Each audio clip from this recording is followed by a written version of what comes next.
We're a few minutes early, so I don't know if that's going to put a few people out if they were expecting right at 8 o'clock to hit that click log on the button, right? But anybody who is on already, hello. And so last Sunday, as most of you know, was Palm Sunday. So what is Palm Sunday? Yes, What was Palm Sunday? awesome. That was the last day that Jesus was traveling, right? And he came to Jerusalem, right? To ostensibly come to stay for the Passover, right? But we all, of course, know that during that week, a lot of other things were going to take place, weren't they? He knew all of this already, right? Because God's not surprised. I mean, if he were, is that a God we want? Right. No. Yeah. You know, I've mentioned that multiple times before when I was giving a lesson. Do we want a God that can be surprised by anything that we're surprised by? Yeah. You know? Because other than that, is he really better than us? No. Or I should say, would he be better than us? We know that that's not the fact. So yes, he's light years better than us. Yeah. But Yeah. if he was surprised by any of that, where would we be? Yeah. Right? Because if he was surprised by that, what else would he not see coming? Right. Would he have been surprised by Adam and Eve not staying on her diet and messing that whole thing up? Oh wow, I didn't see that one coming. I gave you this big fancy garden and all these nice trees, and I told you don't mess with that one. And you went and messed with it anyway. I didn't think you were going to do that because I told you so sternly not to do it. Well, of course he knew he was going to do that. Did he know that Satan was going to, or Lucifer, as he was, right, was going to stab him in the back? Yeah. Yeah. Which is basically exactly what he did, Yeah. right? It gives us a written history, a testimonial, right, of how everything went before we were here. Huh? He talks about it in Genesis. He talks about it in Revelation. And in some of the prophets, you know, what happened before us? Well, there was a lot of things that happened before us. And then at one point, it says it got around to it. It says there was war in heaven. Because Lucifer, thinking he was stinking smart and built the best, because it says that he was the number 2. He was the XL, right? In a military operation, you have the captain, you have the executive officer. He was the XL. Right? God, of course, being the captain, naturally, and the admiral and everything else, because all belongs to him. But the other guy wasn't seeing it that way, was he? Yes. Yes. No, he's like, you know, I'm gonna kick him out because he's not really doing a great job. Yeah. I don't like how he's running things. I can do this universe better than he can, even though he wasn't the one that made it. Right? He was the creation that was made Yeah. by the one who made all. Right? But yet he turned around and says, well, I think I'm gonna take over because I can do a better job. Right? You know, you ever watch one of those movies where they have a mutiny against the captain? Yeah. Right, like Mutiny on the Bounty, or what was the one that they were going to fire the missiles? It was Gene Hackman and the submarine. Yeah, Crimson Tide. Yes, thank you. That was it. Crimson Tide. Right. So they're having a major disagreement. Guns are coming out. People are getting beat up. Right. That's kind of what we had here, wasn't it? Yeah. Yeah. I don't know if they had guns. Probably not. I think that's something we invented. But it says there was war. It was war. Right, which means that it wasn't pleasant. It was ugly. And there was conflict that shouldn't have been.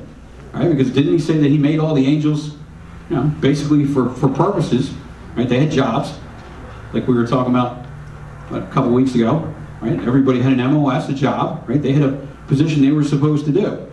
Right, some of them, like Michael, are fighters, right? Archangel, That's right. Gabriel, music, right? And then we have messengers.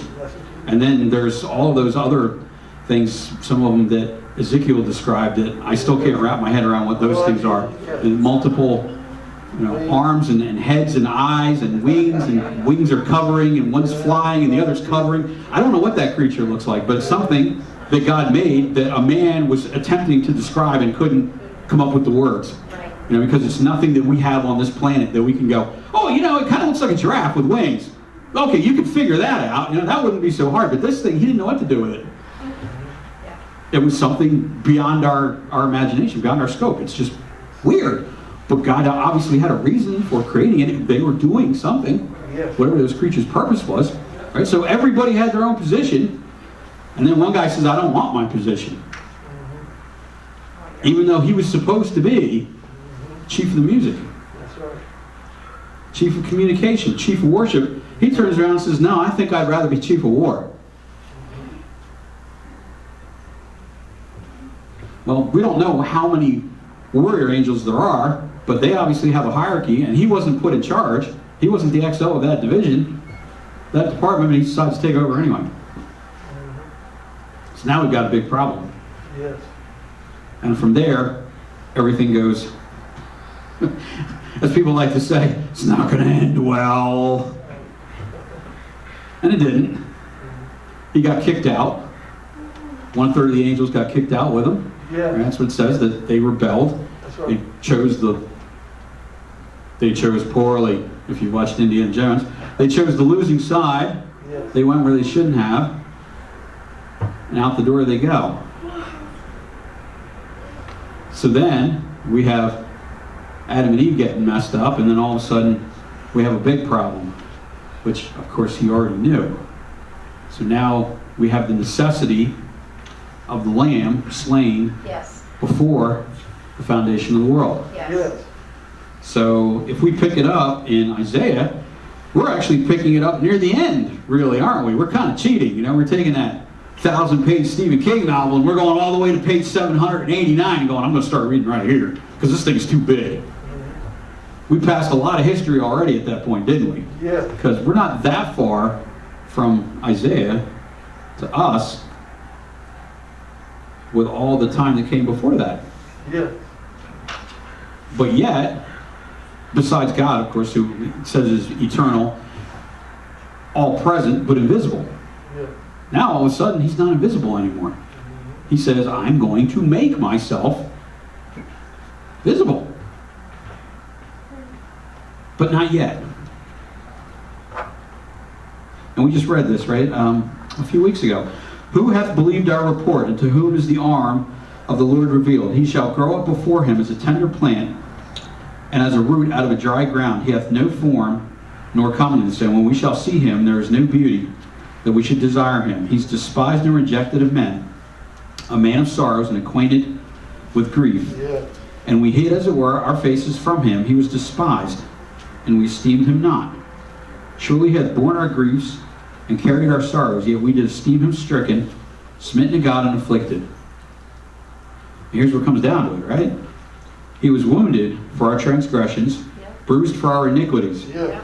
The chastisement of our peace was upon him, and with his stripes we are healed. Yes. So in one little verse, and of course we know that there were no verse numbers, right? We went over that before too. As you all, obviously wasn't my original thought. Everybody knows that these used to be just one big scroll, Right. right? So all those pieces carried together, Yes. right? Like I was saying last week,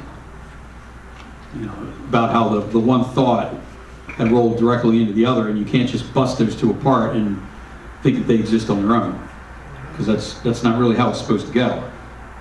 So if we read 4 to 6, well, actually 7, pretty much rolled together. If we look at it as how it should be, smitten of God and afflicted, right? Yes. And as I said, wounded for our transgressions and bruised for our iniquities, right? And his stripes we are healed.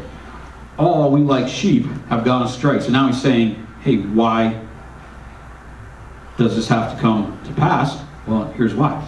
We have turned everyone to his own way, and the Lord hath laid on him the iniquity of us all. So he's warning Isaiah, well, as if Isaiah didn't actually know already, of course, right, that we're all really jacked up. We have Adam's original sin, Yes. Yeah. right? And remember, he used to call their name Adam. Remember that, right? Yes. Yes. If you look at that carefully, she didn't have a name. Beginning of Genesis, it says he called their name Adam. So he basically treated them as two brains, two bodies, one person. So he expected them to not only be teamwork, but basically you get kudos or you get punished as a team because they were together. So when they messed that up, when he said, I have to basically fix the problem, he said there was the first Adam, and Jesus being the second Adam, he was talking about both. Right? Because Eve didn't get a name. If you really look at that, it says until they got kicked out. After he put a flaming sword there that turned to keep the tree of life locked up, it says Adam called her name Eve because she was mother of all. So it was their mess up that put us here. So when he says that he had to atone for Adam's sin, he's talking about both of the mistakes they made. Because remember when he went through that, there were three entities getting a beat down, right? Adam was going to have to work hard. He was going to sweat, right? The ground was going to fight him. Yeah. There was going to be thorn and all that sort of... Yeah. Something wrong? That's just falling. Okay. Thorn and all of that, and he was going to have to work the beasts, and plowing and all of that. It said, in the sweat of your brow are you going to eat bread, and then you're going to die. And I'm going to stuff you back in the dust where I yanked you out of. And then he said to Eve, right, you are going to be under the heel of your husband. You're going to be subjected. Childbirth is going to be no fun. And anybody who's had kids here, I'm betting, can probably raise their hand and agree to that one. Yeah.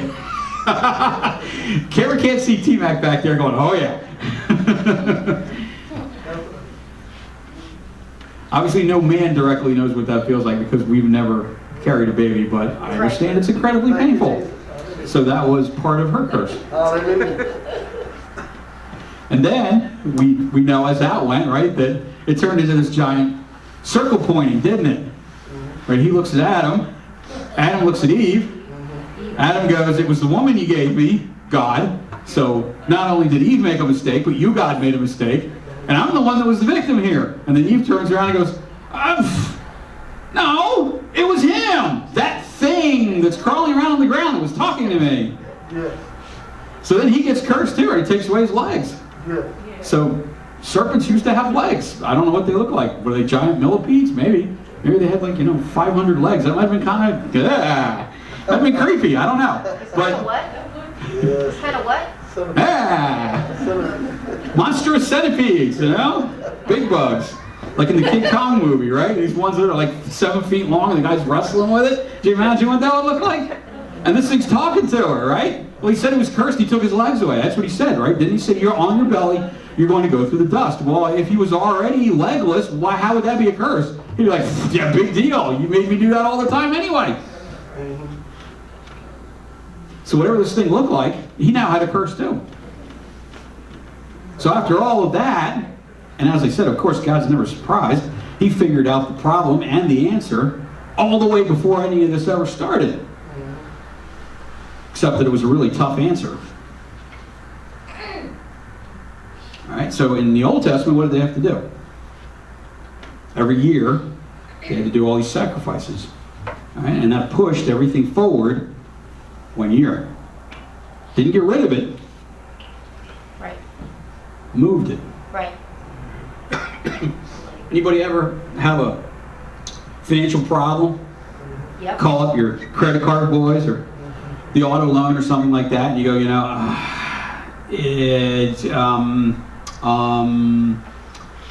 they're at the other end, yes.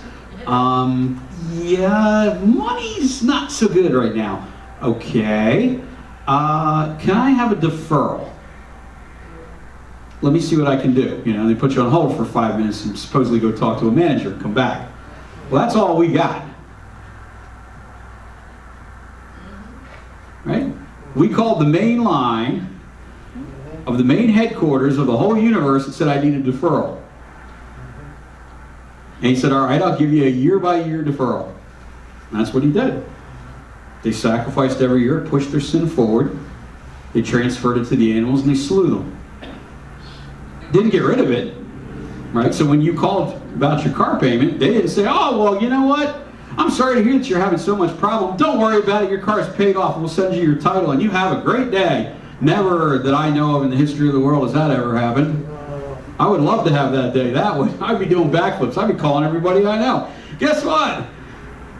I called up my Ally Bank and they said I didn't owe any more money on my truck. Woohoo! Now I can buy more toys for it. Glory. Until you make that last 1 penny payment, Yes. Right. that vehicle does not belong to you. You could be down to your very last payment. They can still repossess your vehicle legally. Yes.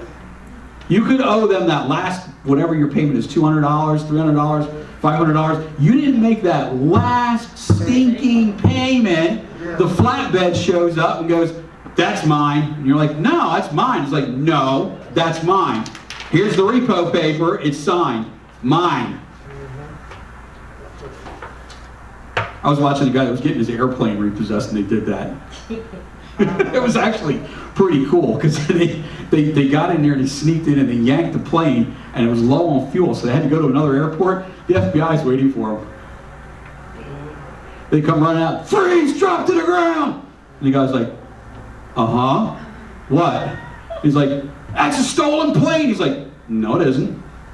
Well, it was reported stolen. Okay, well, go in the cockpit, pull out this big manila folder it's in there, and it's got all this stuff, court order, bank statement, everything it says, everything is all in order that I'm telling you the truth. I'm a repo man, and I took this plane, I didn't steal it. And the FBI wasn't really very nice. They were on camera too. They threw these guys on the ground, they handcuffed them, they roughed them around a little bit. Wouldn't you know, as soon as the FBI leaves, the local cop show up and do the same thing. This guy got handcuffed twice in the space of a half an hour. He was not having a good day. I hope he got paid well for yanking that plane. But he had his papers. So, somebody was carrying our papers. And he got arrested too. Yeah. And he got a lot worse than this guy did, because they didn't kill him. Right. They beat him up a little bit and they snapped the cuffs on real tight, so when he got out he was doing one of these numbers like most people do after being uncuffed, It's like, yeah, dude, did you really have to do that tight?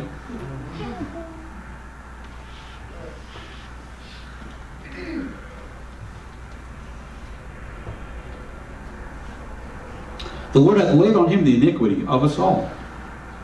So he had the repo paper for everything, didn't he? He was oppressed and he was afflicted, yet he opened not his mouth. He is brought as a lamb to the slaughter, and as a sheep before her shearers is dumb. So he opened not his mouth. He was taken from prison and from judgment. Who shall declare his generation? So the repo paper he had in his pocket said repossession payable for everyone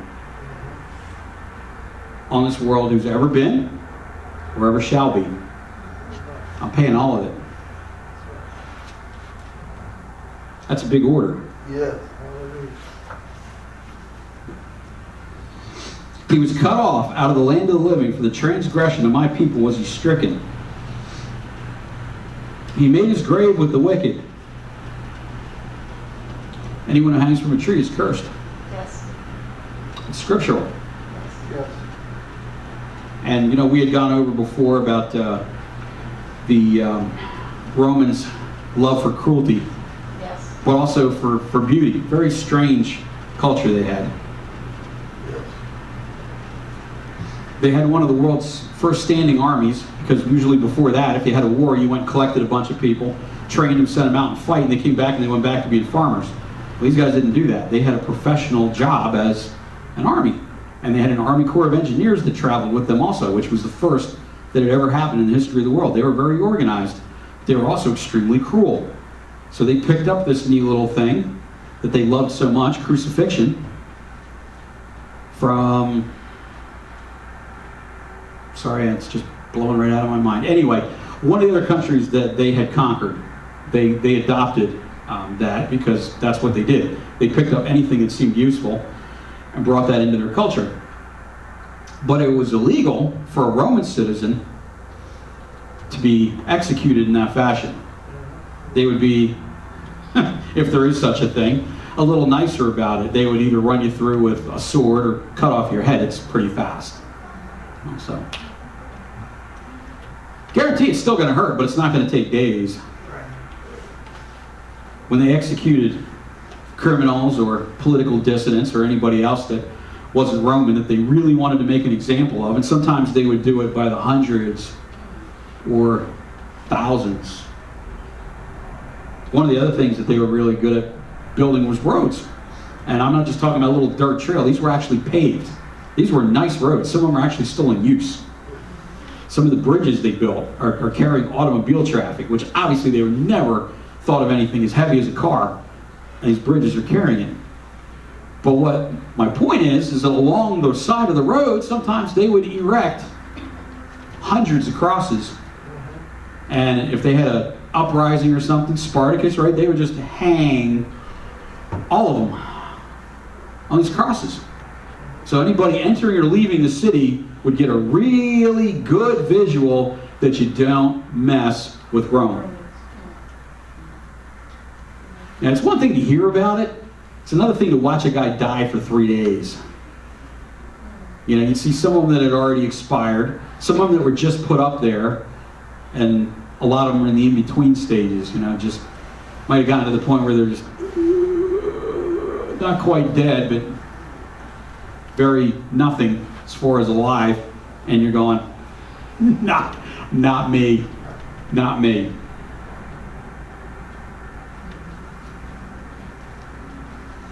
And Jesus knew all of that before the world was built. Yes. And went ahead and did it anyway. It pleased the Lord to bruise him. He hath put him to grief, when thou shalt make his soul an offering for sin. Oh, I'm sorry, I missed a part. Okay, yeah, sorry, let me back up. Made his grave with the wicked, right, okay. And with the rich in his death. Remember we talked about that? It wasn't even his tomb. Yeah. Right. Of course, he didn't have a house or a car or a horse either, did he? He had zero. Probably the clothes that he had on his back, and maybe a set of sandals. He said he really said too much about that, whether he even had shoes. Well, John the Baptist said that he wasn't worthy to unloose his excuse me, to unloose his shoelaces as such. So we're going to assume, I guess, he probably did have shoes. But as I said a couple weeks back, if he wanted to, just with the snap of his finger, he could have had the best, fanciest, biggest palace on the planet. That's right. He could have turned the whole planet into his palace if he wanted to. Yes. Yes. And then he tells the guys that he's calling, he says to the 12, if y'all follow me, you're going to have no permanent home. We're going to walk, unless we're taking a ship, which doesn't belong to us. There was no Southwest Airlines, no Amtrak, no Tesla electric car, no Ferraris.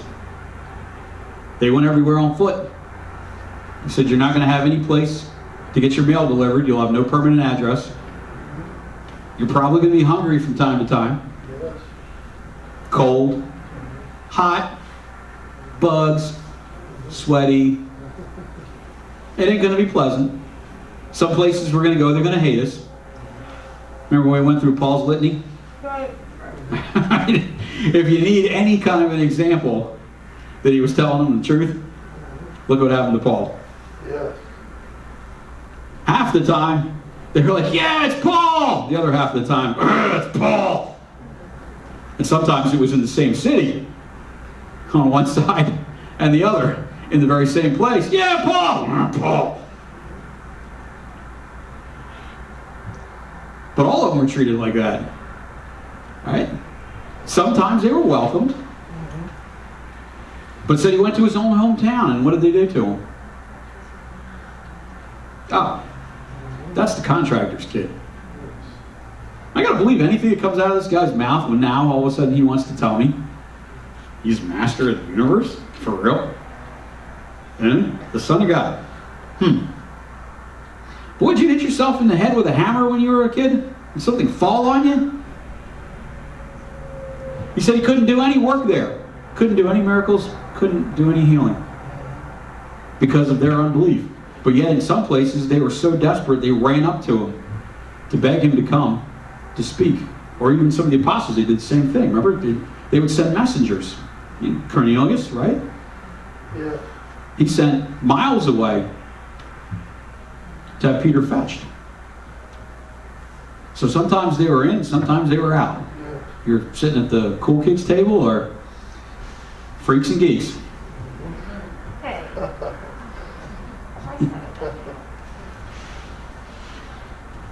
But he did warn them. He didn't come here to be that king. That was one of the things that they were confused by. Because they were reading the prophecy thinking, oh, this is going to be grand.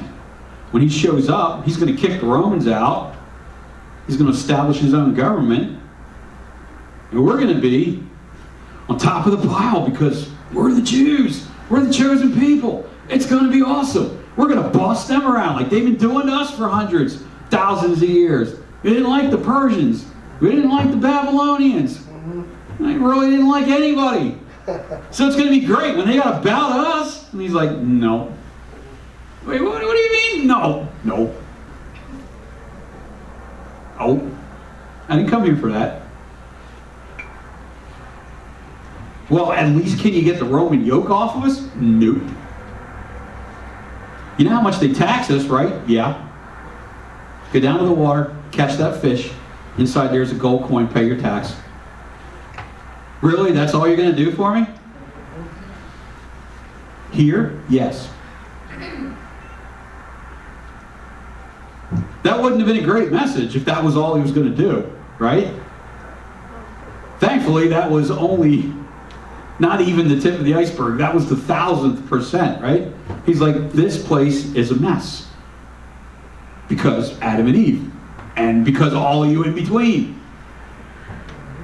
But I'm giving you a chance to get out of the mess. Yeah. Someday. You might not have it great here, but when you come with me, we're going to jet. Southwest is going to take you to the best location ever. Tahiti's. It's a magical place. That's a TV series reference joke. We'll let that one stand. We'll see if anybody gets it. No, he's not going to Tahiti either. He's taking us to heaven. He said that in my Father's house, this is kind of weird, right? In my Father's house are many mansions. Yeah. You put a mansion inside a house. How does that work? Right? It's a little weird, isn't it? Are you trying to picture that, right? Is it a whole bunch of mansions and then the house is like this bigger shell over the top of it? I don't know. It's kind of a weird image, right? Strange scenario, but who cares? Either it's true or it isn't. And if it isn't, then the whole Bible's a lie, so we don't have anything to worry about because we're all going to die and we're either going to go nowhere or we're going to go to hell. That's a fact of it, right? Because either the Bible's correct or it isn't. So he was telling them the truth. He said, if it were not so, I never would have said this, wouldn't have told you. That's right. You have a much better place waiting for you when you get there. And I also have a much worse place waiting for those that won't follow me. Hell. Which was never supposed to be for us in the first place. That's right. Right? That was built because Lucifer couldn't keep his grip on reality. Right? It had to be the big cheese and all the ones that went with him. That's where they're all going. Well, unfortunately, some humans go with him. Yes. So his job was to come here to tell us how to avoid that. Right? That was pretty much it. He was just laying it out. It was really pretty simple. Right? Peter gave it to him in one line. Right? Repentance, baptism, and he gives us the Holy Spirit. That's right. There it is. Yes. Actually, it's kind of, getting married's easy, right? Getting married's easy. Real easy. You stand in front of Elvis, or you stand in front of a judge at the courthouse, or you stand in front of a preacher and you say, blah, blah, blah, blah, blah, I do. Forever and ever and ever. And then she says, blah, blah, blah, blah, I do. Forever and ever and ever. Done. 5-10 minutes, right? Staying married is the chore. Come on. Yes. Getting saved is easy. Yes. Then you got to try to live up to the rest of it.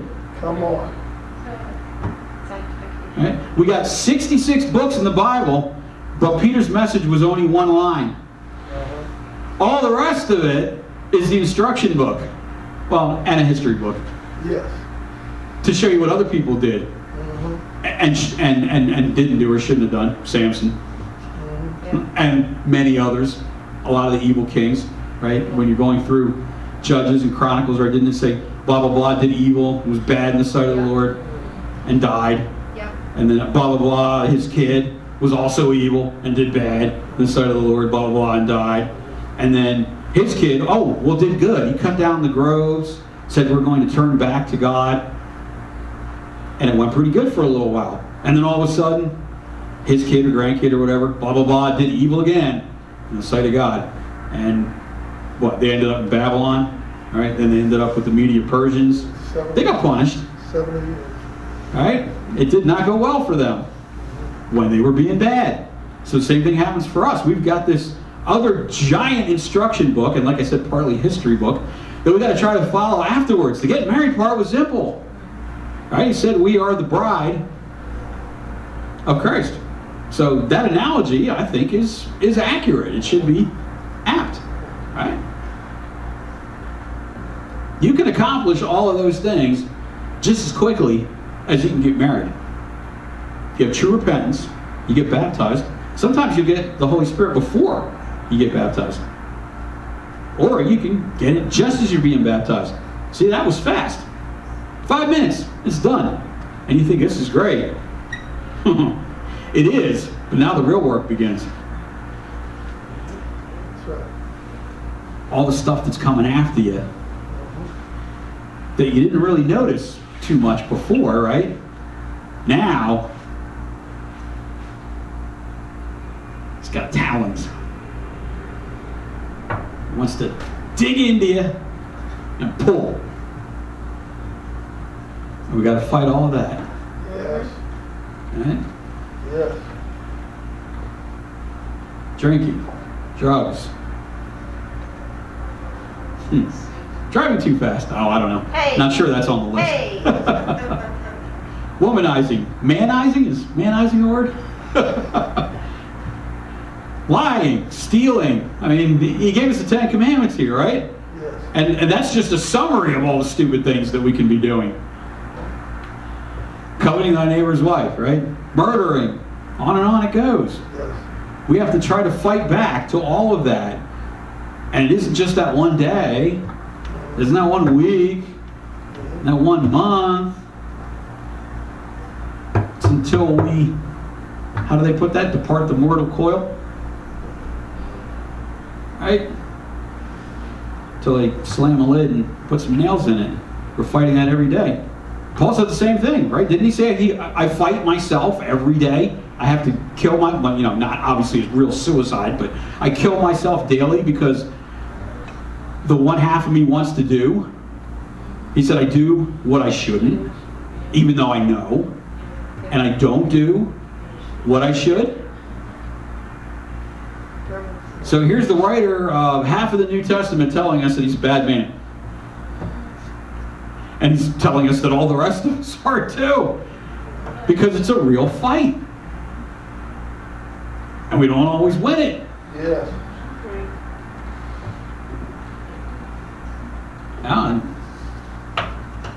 Did you ever see like one of the action movies where the guy, the hero's getting all pummeled, punched, right? He's really getting, and the guy says, stay down! And he gets right back up and gets punched again until, in the Rocky moment, da-da-da, da-da-da, whack, he gets the magic shot and the bad guy goes down and roll credits. Sometimes we feel like that. We're just getting punched and punched and punched. As long as we don't stay down. What did it say? If you fall down 10 times, what? Get up 11, right? Get back up and keep fighting. That's right. Paul said, I fought my good fight. I ran my race. He didn't say that I had no problems at all. I walked through life and it was easy. He said it was a daily battle. I fought my fight. Therefore is laid up for me a crown of righteousness, of life. Knowing that was his third time in Rome. We talked about that, how he went through the trials. Knowing he was going to be executed, and writing to Timothy, basically passing the Olympic baton here, the torch, That's right. saying, I'm going off the scene. Yeah. Because God had warned him. And he warned all of us. All right, so, and with the rich in his death. So like I was saying before, he didn't own anything. He didn't even own where he was buried. Yes. Joseph of Arimathea owned the grave where he was buried. Joseph was a very wealthy man. I don't remember if it ever said what he did that acquired all of that cash, but he had money. Yes. So he went and talked to the magistrates, and I'm thinking probably a little greasing might have occurred there, you know, and said, I'm going to take the body of Jesus. You're not going to just toss him with the thieves and murderers and let the body rot, which is what they would do. When they took him down from the crosses, they didn't give him a nice funeral. They didn't give him a fancy headstone. And it wasn't all nice, neat rows like Arlington. They threw all the corpses into a hole and let them decay. So, like I said, you know, they had them all lined up and they were killing them. Well, after all of that, then you had the smell too. And that was definitely a deterrent. Don't mess with Rome. Joseph of Arimathea says, oh, no, you're not going to dishonor. Yeah. Praise them. Praise them. You're not going to dishonor our prophet that way. Yes. I'm going to take the body away and I'm going to do it right.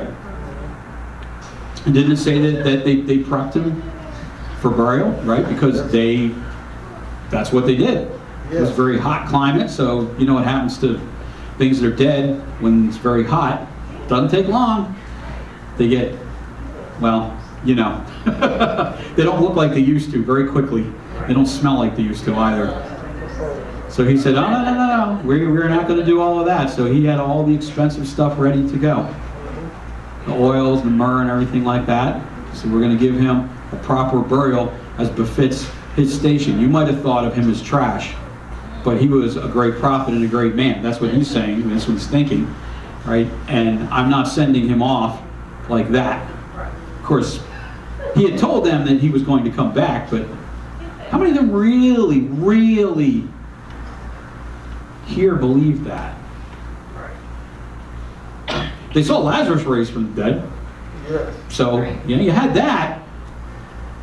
But didn't they also mock him and say, you know, you raised others from the dead, but yourself, you can't do anything? You can't save? Come down from the cross if you be the Christ. You know, magically have those nails just fly right out and go whizzing across the field and off the mountaintop. Levitate yourself down, you know, and snap your fingers and all those holes in your body just magically disappear. He could have done every single one of those things. Yes. That fast. Yes. He would have been completely whole, completely restored to what he looked like the week before. And they all would have been like, but he didn't do any of that. Because he was fulfilling the prophecy. He was going to make his grave with the rich. And it pleased the Lord to bruise him. He hath put him to grief. When thou shalt make his soul an offering for sin, he shall see his seed. He shall prolong his days, and the pleasure of the Lord shall prosper in his hand. He shall see of the travail of his soul, and shall be satisfied. By his knowledge shall my righteous servant justify many. He shall bear their iniquity. Not that he might, not that he could, not that he's considering it. He shall bear their iniquity. Therefore will I divide him a portion with the great. And he shall divide the spoil with the strong, because he has poured out his soul to death. Was numbered with the transgressors, bare the sin of many, and made intercession for all the transgressors. Who was that? Us. All of us. John had to say this, and the Jews' Passover was at hand, and Jesus went up to Jerusalem. Last Sunday, right? And found in the temple those that sold oxen and sheep and doves and the changers of money sitting. I think Pastor talked about this, didn't he? When he made a whip, a scourge of small cords. So that means he didn't have it in his pocket, right? Not like Peter, who was already carrying a sword. He made this thing. It said he took some strings, some small cords, and he sat there, and they were probably wondering what he was doing. He braided them up real nice, put this thing together until he had himself a sweet little rope, and then he laid in. He drove them all out of the temple, and the sheep and the oxen, and poured out the changers' money, and overthrew the tables. Why? Because the temple wasn't a temple. Now the temple was Walmart. He wasn't happy about that. No. He said to them that sold doves, "Take these things hence, make not my Father's house a house of merchandise." And his disciples remembered it was written, "The zeal of thine house hath eaten me up." Answered the Jews and said unto him, "What sign showest thou unto us, seeing that thou doest these things?" Jesus answered and said to them, "Destroy this temple, and in 3 days I will raise it up." And said the Jews, 46 years was this temple in building, and wilt thou rear it up in 3 days? And he spake of the temple of his body. When therefore he was risen from the dead, his disciples remembered that he had said this to them, and they believed the scripture and the word which Jesus had said. They remembered and believed after the resurrection. So what were they doing before the resurrection? They were doubting, weren't they? They're like, great, what are we going to do now? Yes. The man's dead. We followed him for 3.5 years. He said he had all this power. He was the Son of God, and he's in a hole. And now he's going to decay and stink. Well, because they didn't know he wasn't going to. Now, if they read Isaiah tightly, it says that he wouldn't see his Holy One, see corruption, so they would have known that he wouldn't stink, but how many of them were sitting around going, you know, Isaiah said that's a lie? I don't think any of them did that. Well, most of them did what? They went back to fishing, didn't they? Yeah. Right? Didn't they all bust up and just take off? That's right. Right? That's right. Is that what the word says, brother? That's what the word says. Right? They didn't hang around and mourn or anything, did they? They didn't say, well, we need to continue to work. No, they didn't, did they? They're like, I don't know, you know what? Kids are off, 3.5 years wasted. Dude's dead. Yeah.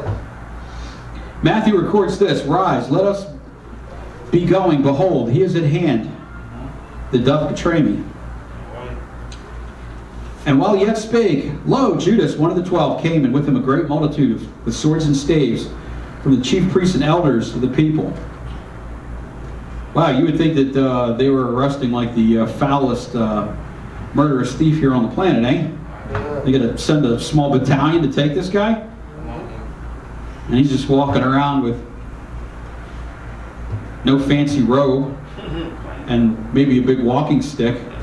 You know, he probably could have done one of those Asian judo movie things, you know, pow, and hit him with the stick, but he wouldn't have to do any of that. Any of the other guys would have, but he could have just, what, incinerated them all with a snap of his finger, right? Yes. Word. Swords and staves. And he that betrayed him gave them a sign, saying, "Whomsoever I shall kiss, that same is he. Hold him fast." And forthwith he came to Jesus and said, "Hail, Master," and kissed him. Jesus said unto him, "Friend, wherefore art thou come?" Of course he knew. He wanted to see Yes. if Judas was going to fess. And came they and laid hands on Jesus and took him. One of the other translations has Jesus basically asking them, wow, am I really that scary that you had to bring all these guys? Right? It wasn't in this particular one in Matthew, but and behold, one of them, which were with Jesus, stretched out his hand and drew his sword. And we know this was Peter because that's recorded in one of the other Gospels. Struck a servant of the high priest and smote off his ear. And said Jesus unto him, "Put up again." thy sword into his place, for all that they take the sword shall perish with the sword. Thinkest thou that I cannot now pray to my Father, and he shall presently give me more than 12 legions of angels? Which would be about probably between like 7,200 and 8,000 troops, depending on the legion size, because that varied depending on what the legion's purpose was. Yes. That's a lot. If one angel is going to grab Lucifer by the foot and chain him, What? how much damage do you think 7,200 angels kicked loose would have done right here? These guys would have been atomized before they even realized that they were under attack. That's right. Most of the angels would have been sitting there going, hey, take care of my light work, huh? There's not enough people here for me to even bother getting involved with this mess. So you, and you. Go ahead, chop them up, have fun. Dust them into little tiny cubes. Oh, but there's only 2 for Sodom and Gomorrah. Yeah, right. Right, it only took 2 to atomic bomb an entire city, huh? Yeah. And we're talking over 7,000. Yeah. But how then shall the scripture be fulfilled, that thus it must be? In the same hour said Jesus to the multitude, are you come out as against a thief, with swords and staves for to take me? I sat daily with you teaching in the temple, and you laid no hold on me. So, even though of course he already knew this was going to happen, basically he's pretending to be offended. He's saying, I can't believe that you're coming out like this to come after me. Now, of course, he already knew it was going to happen, but he's saying this to them to see what their reaction is going to be. Are they going to go, yeah, you're right, we shouldn't? The other ones are going, kill him! Kill him!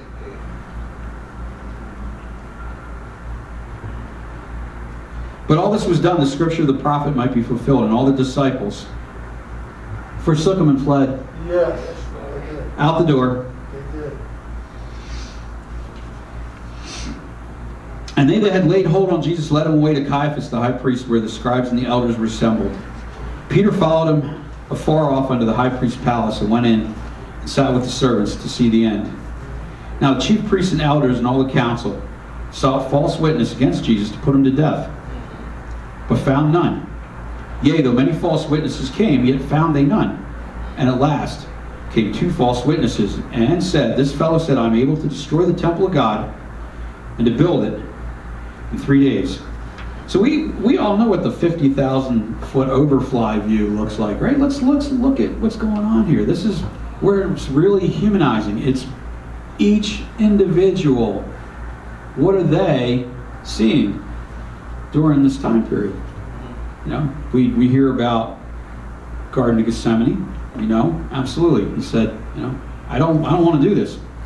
I already know exactly how many times I'm going to get punched, and by who, and where. Exactly how many times I'm going to get spit on.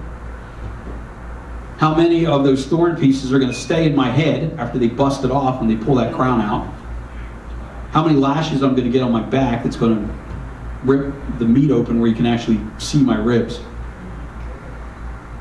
How many times they'll kick me in the leg so that my knees barely function. Now, that's the overview. And yeah, absolutely, let us never forget what any of that represents, but let's also see what's happening all around it. Right? There was still humanity involved here. So look what's happening here. Now, didn't Peter say ride or die, right? Did he not swear that? Yes, he did. Swore that to him. Yes. Peter followed him afar off unto the high priest's palace, and went in and sat with the servants to see the end. The chief priests and elders and all the council sought false witness against Jesus and put him to death, but found none until they got 2. The fellow says, I'm able to destroy the temple and build it in 3 days. And the high priest arose and said unto him, answerest thou nothing? What is it which these witness against thee? Jesus held his peace. Doesn't it say somewhere else that, like a lamb, completely silent, That's right. in front of what? Shearers, right? Yes. Well, you're not actually killing the sheep when you're taking the wool off, but I've watched the operation and it seems to be rather noisy. I guess they don't really understand what's happening. Maybe they think they're being killed. They make a lot of noise and a lot of kicking and a lot of fighting, and then it's all done and they run off. But it says he was here, did none of those things. Said nothing. Not a word. And the high priest answered, said to him, I adjure thee by the living God, thou tell us whether thou be the Christ, the Son of God. Jesus saith unto him, thou hast said. Nevertheless, I say unto you, hereafter shall ye see the Son of Man sitting on the right hand of power and coming in the clouds of heaven. The high priest rent his clothes, saying, he has spoken blasphemy. What further need have we of witnesses? Behold, now ye have heard his blasphemy. What think ye? They answered and said, death. He is guilty of death. Then did they spit in his face and buffeted him, which means they punched him around, kicked him, smacked him, pushed. And others smote him with the palm of their hand, saying, prophesy unto us, thou Christ, who is he that smote thee? Do you think he couldn't have just rattled that off? Of course he could have. There was a whole crowd there. He would have gone, yep, you, John, you hit me 3 times. You punched me in the rib right here, once in the head. That one in the ear, that was pretty good. That really rang my bell there. And you, other John, yeah, you got me in the nose, and that guy hit me with his staff right here in the rib. Of course he knew. They're messing with him because like, oh, well, you're a great prophet. Fine, you tell me who just punched you. Well, he asked when the lady touched him. Yeah. He's in the middle of a bazillion people, and they're all groping all over him like he's a rock star, and he turns around and goes, who touched me? That's right. And the disciples are like, let me be a little plain here with some modern vernacular. Idiot, everybody's touching you. How can you ask that question? They didn't get it, right? He knew what was going on, of course. He, basically gives him a stern look and says, idiot, huh? He said, somebody touched me, and power left out of me and went into her. Who was it? Yes. All the other people were just groupies, right? They're just pawing all over him because they're like, I want to see this Christ guy. They're groupies. And how long did she have a problem? What did it say? 12 years, was it? Yes. Was it 12 years, right? Yes, it was 12 years. 12 years. Spent all the money that she had on quacks, fake doctors, couldn't fix her, kept bleeding. She says, I got no choice here. I'm going to die of blood loss if I don't get to this man who I've heard can do something about this. All the other ones failed. Yes, just to him. Oh, he didn't turn around and say, thy faith has made me whole, which he did so with some of the other ones. Or, what do you want me to do? All right, the lepers, the blind guy, what would you have me do? Reasonable question. What's the problem? You go to a doctor and you don't just stand there and go, okay, you figure it out. Half the time, that's probably being kind of cruel. Not half the time, but sometimes they misdiagnose anyway after you tell them everything that's going on. That happened to me. So they're not perfect, they're human too. Yes. So of course, he already knew exactly what the problem was because he ultimate physician. But he wanted them to express it to show whether they had any faith that he could fix it. Amen. So that's why he asked them, what do you want me to do? He didn't ask her that at all, did he? He didn't even turn around and acknowledge that she was there. Yes. But he knew she was there, and she knew he was there. She's on the ground, desperately clawing, while probably getting stepped on and punched because it was a crazy, unruly crowd. We got a rock concert thing going on here. It's a mosh pit. She's getting beat up, trying to get her healing. And all she does is manage to grab a tiny little corner of one of his pieces of clothing. And it says immediately, problem was gone. Power went from him into her, and he said, who touched me? So if he could figure that out in the middle of a bazillion people, do you think it was really too tough to figure out 28 guys are beating him? I mean, we don't know exactly how many it was, but it wasn't anywhere near the size crowd, right? prophesy unto us? Who was it? And we know the rest of that. Yeah. He was crucified. Like I said, made his grave with the rich, right? He put him in the ground. Yeah. Didn't own that. Didn't own anything else. No house, no car. We talked about that. And rises 3 days later. And this is what John had to say in Revelation. I'm assuming that Pastor will be preaching the Easter message Yeah. on Sunday. Yeah. So and that picks up the other half of the story. So, yeah, I kind of selectively, a little bit of bits and pieces here. You know, usually people go through the whole thing. And there's certainly absolutely nothing wrong with that at all. We should read that often. We need to keep that always in our head, what he did and didn't do. Because it could have just said, you know, forget y'all. I'm out of here. I got the power to go. And he could have just, you know, right up into the sky like Iron Man. Yeah. But he took all of that abuse Yeah. and died. So Sunday, talk about the resurrection, right? But let's take a look really quick. Revelation chapter 5. The end of the story. And I saw in the right hand of him that sat on the throne a book written within and on the backside, sealed with 7 seals. And I saw a strong angel proclaiming with a loud voice, "Who is worthy to open the book and loose the seals thereof?" And no man in heaven, nor in earth, nor under the earth was able to open the book, neither to even look thereupon. Wow. This is John writing, right? That's right. And I wept much, Yes. because no man was found worthy to open and to read the book, let alone neither to look thereon. So this thing was so, what do you want to say? Terrifying, terrible, powerful, all of those attributes. Yes.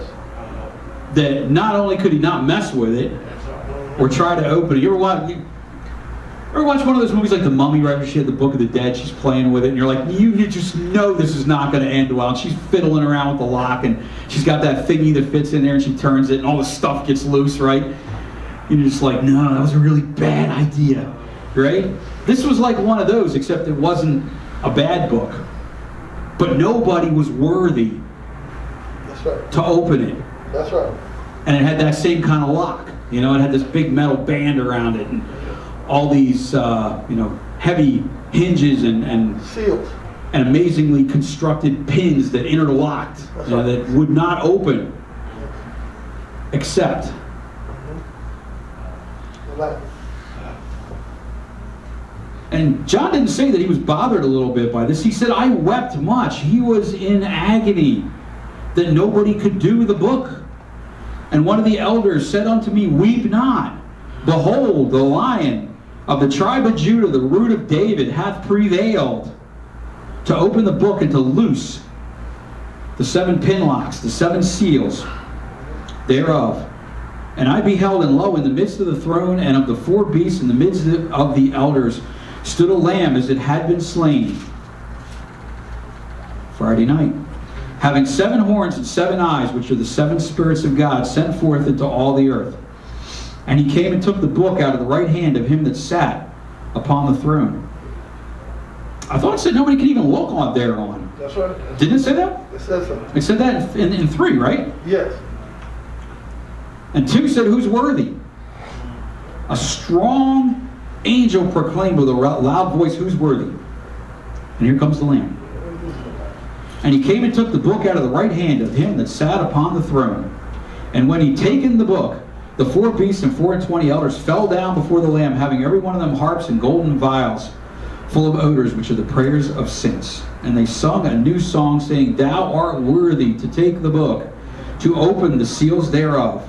For thou wast slain, and hast redeemed us to God by thy blood, out of every kindred, and tongue, and people, and nation, and made us unto our God kings and priests, and we shall reign on the earth.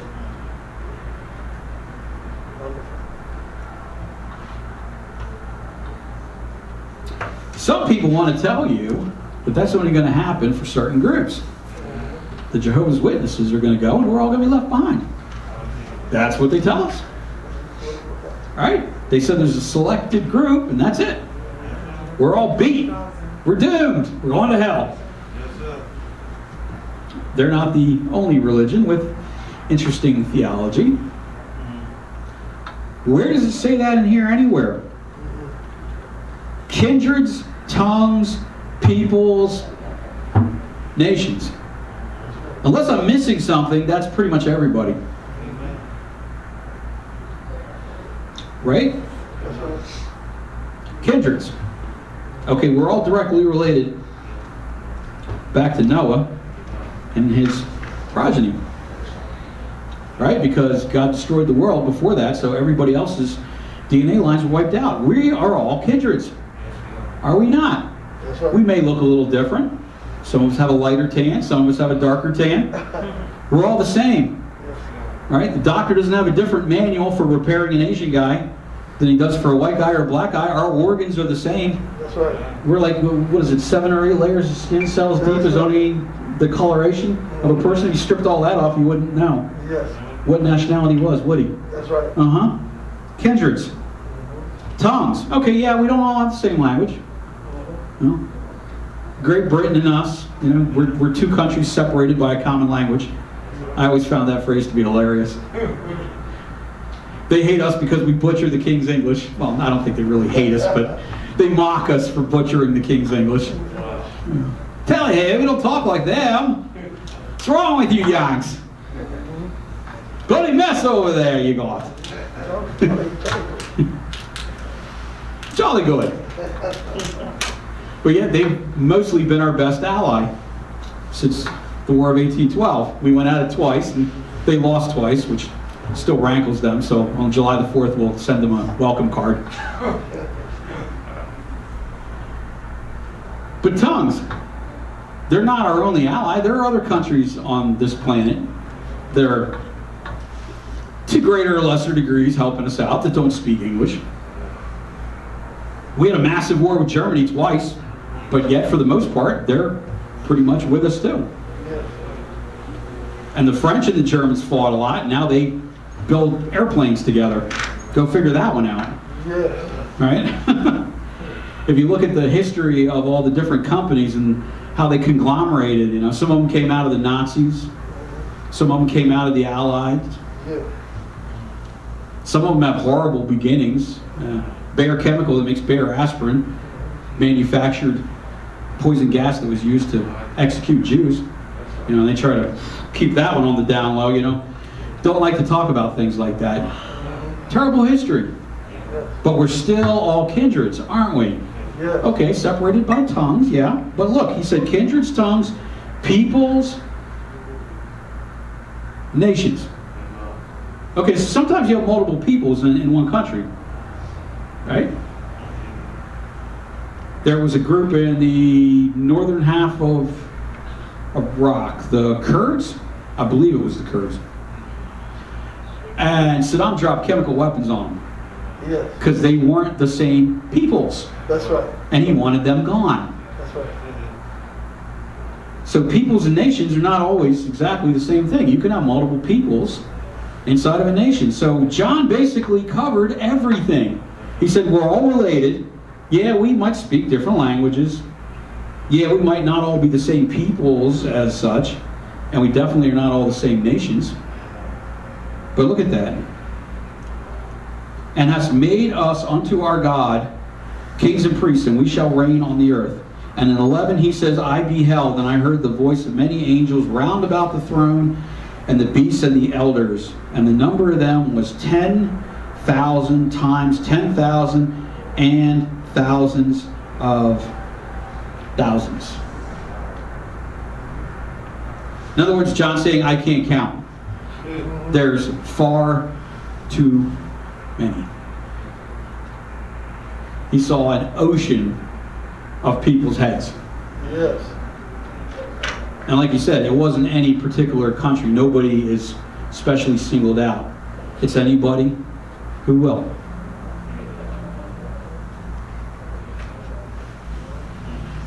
So there's no rich neighborhood, there's no ghetto in heaven. Everybody's going to be up there. We're all hanging. We're all kindreds. We're all peoples. We're all the same.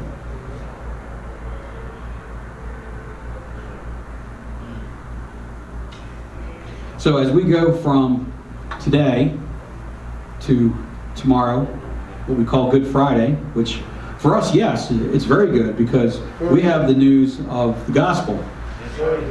For Jesus himself, it was the worst day of his entire life by far.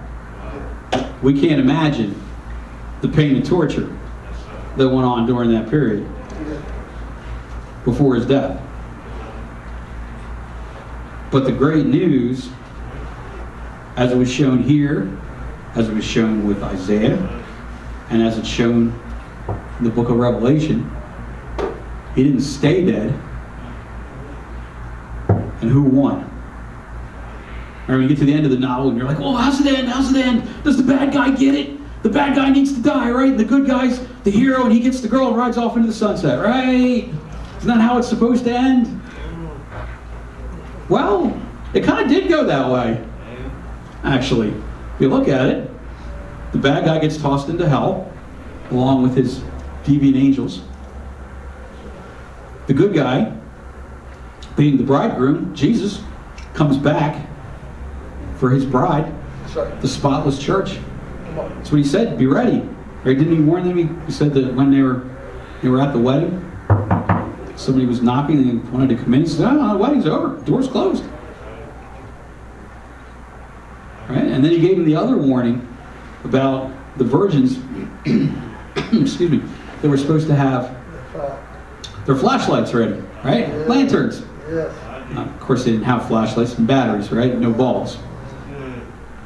So they forgot to go out and pick up their ever-ready alkalines. Said they were out of oil. They said, well, the others, well, give me some of your batteries. You have spares. No.